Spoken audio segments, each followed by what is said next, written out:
Okay, we're going to look at each of these more closely. Those drugs that will attack the cell wall of the bacteria.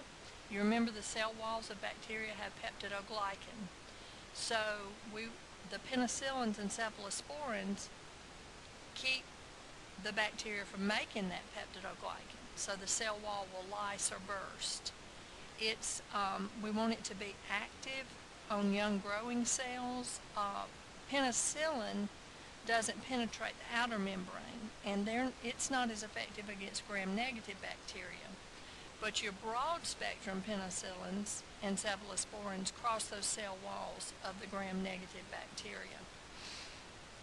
So you can see here, looking at this, in the top one you have, up in A on the left, you have a normal peptidoglycan cell wall. And then you can see what's happening here with administering these drugs that we just mentioned, these antimicrobials. What's happening? The cells are beginning to swell and will eventually lyse. So it's going to attack the peptidoglycan and the cell lysis, which you can see happening. And if you look at the structure, you can see it's a little bit different.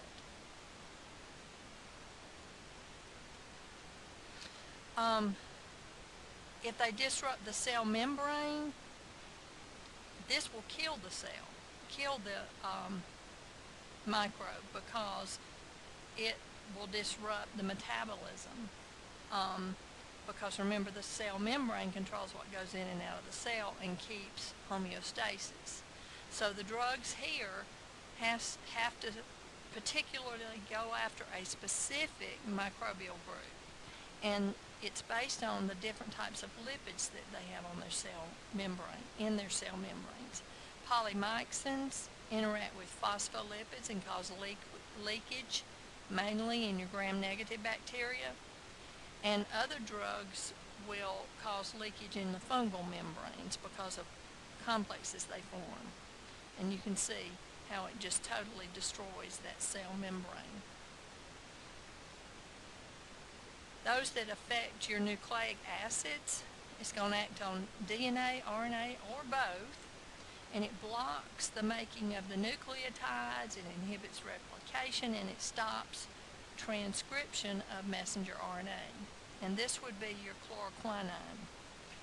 And antiviral drugs that are equivalents of purines and pyrimidines can insert into the viral DNA and prevent replication. Those that block protein synthesis, it's going to happen on the ribosomes, because the ribosomes, remember, they differ in size and structure from prokaryotes. They're bigger. So the antimicrobials are going to have a selective action against the prokaryotes. But the problem is they can damage the eukaryotic mitochondria. The aminoglycides, like streptomycin and gentamicin, cause a misreading of mRNA, and the tetracyclines block the attachment of tRNA and stop any further translation. These drugs can also keep peptide bonds from forming, so the protein is not made.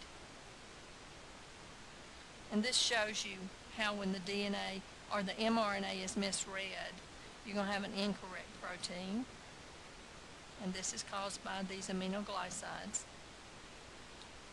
We block the formation of the peptide bonds between the amino acids. We prevent the initiation with AUG being the codon, and that blocks the assembly of the ribosomes, so they don't even get put together, the large and the small subunit. And then here you've got tRNA blocked. Can't get in to the ribosome. So we're not going to make a protein there.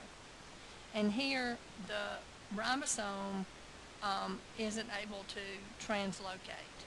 And this would be erythromycin that does this. Then we have drugs that affect metabolic pathways. The term competitive inhibition is a drug that competes with a normal substrate for the enzyme's active site. The enzyme is then no longer to produce the needed products, so cellular metabolism slows or stops. And your sulfa drugs and antiviral drugs like Retrovir would be those that block metabolic pathways.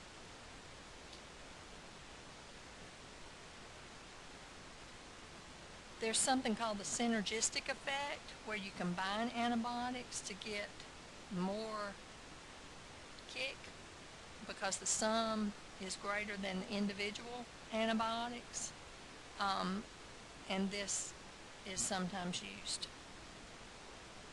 So here's our concept question. Aminoglycides are antibacterial drugs that target the cell wall, the cell membrane, the proteins, the ribosomes, or the nucleic acids. Proteins.